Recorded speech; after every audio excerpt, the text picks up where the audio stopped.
Students and faculty at Central Connecticut State are getting together to take another look at that bizarre incident where a student in a Halloween costume caused a huge panic and a school lockdown. Yeah, was the police response appropriate? And who should pay the bill for all of that? There are some questions tonight at a public hearing. News 8's Bob Wilson live in Hartford with more. Bob?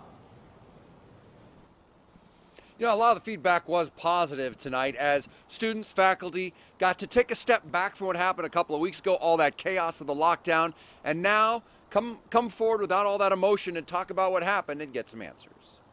I was in James Hall when this happened, and It was rapid fire question and critique by students and faculty on the CCSU campus. I think the meeting was quite productive. A lot of people had concerns and questions. CCSU held a forum to talk about the campus lockdown that happened earlier this month. Student David Chem was arrested for breach of peace after he allegedly wore a Halloween costume back from a party onto campus.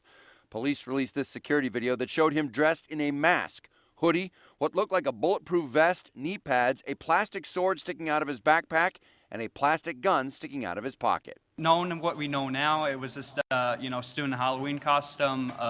Some people may think that the response was a little over-exaggerated, but at the moment, nobody really knew what was happening. It took 3 tactical teams to clear the campus, costing New Britain PD more than $13,000 and Central Police at least $3,000, though they're still adding up the numbers.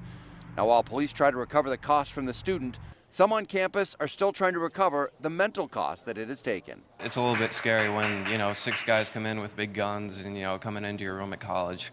But at the same time, you realize it's like this is for our own good. Now, while overall the police response did get high marks across the board, there's still room for improvement, according to the administration. They say they'll be looking at everything from these emergency respond boxes to how to lock down a handicap accessible door. They say also their key focus will be on communication, especially when they have 1, 2, 3 different SWAT teams from 3 different towns on campus.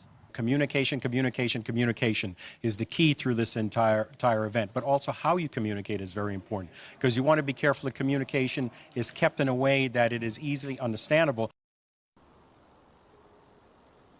Now, how do you recover the cost? It has to be done in court, and I talked to CCSU about it. They say they have done it before, especially in a case not quite similar to this, but along those lines. I'm Bob Wilson reporting live in Hartford, News 8.